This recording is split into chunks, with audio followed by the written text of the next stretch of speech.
Hello everyone, and welcome back to another CIV 398 assignment tutorial. In this tutorial, we're going to be covering the bonus question, question number 6 of assignment 2. So it'll be a nice easy way to kind of cap off assignment 2 and bid it farewell and hopefully never see it again. So the question itself is pretty simple. It says consider the matrix M, which is just a simple 2x2 matrix, and it wants us to prove that the matrix will always have real eigenvalues if M12 and M21 are positive real numbers. So if you guys have been following along in both the quizzes as well as the other assignment video tutorials, this should actually be a pretty quick and easy bonus question for you guys.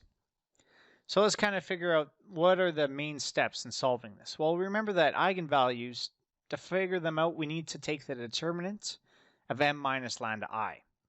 So since we have a simple 2x2 matrix, the determinant of m minus lambda I can be written as follows, where we have a1 minus lambda, and then we have a2, and then in the second row, we have b1 and b2 minus lambda.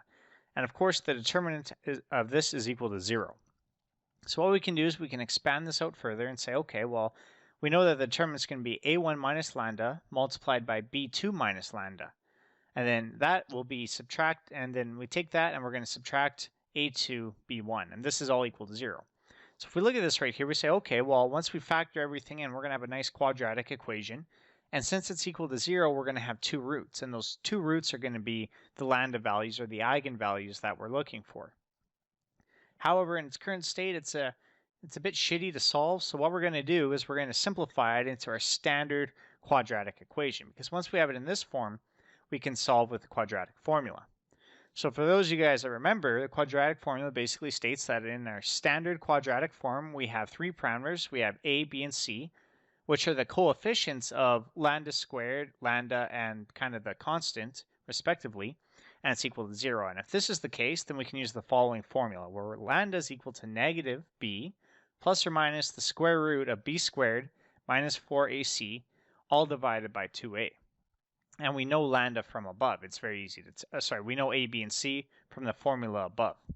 And why there's two values of lambda comes, of course, from the fact that we're doing a plus or minus the square root. So that's where the two values come from.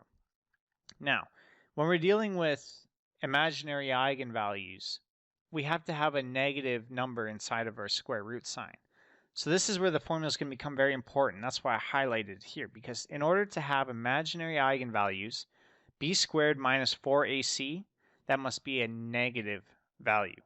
However, we're looking at the case and we're saying, okay, well, if these two numbers, m21 and m12, are positive, what I'm basically saying is that b squared minus 4ac will never be negative.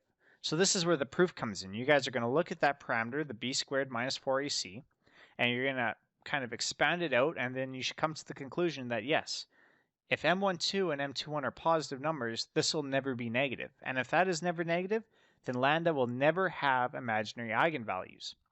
So it's actually not too bad of a question. You guys should actually figure this out pretty quickly. But just because I'm a nice guy, if you guys want a real good hint, and basically what I mean by good hint, I mean basically the solution, go see quiz number 8, question number 4. So it was a quiz video, quiz 8, question number 4. What I did is I deconstructed the determinants of a 2x2 matrix, and I actually looked at these parameters specifically. So if you guys want the easy bonus marks, just go watch the video. All right, guys, and with that being said, this actually concludes question number 6, so it should be a nice easy bonus question. I want to try and make the bonus questions easy, give you guys those extra marks. Extra marks, you guys are less stressed, and if you guys are less stressed, well, that's a win in my book. So hopefully that's the case. Maybe I might surprise you for the last assignment and just give you a brutal bonus question. I don't know. We'll see how it goes. So since that concludes the question, I just want to thank you guys all so much for listening. Your support on these videos has been great, and I really, really appreciate it. So thank you guys so much. I will see you guys in assignment number 3.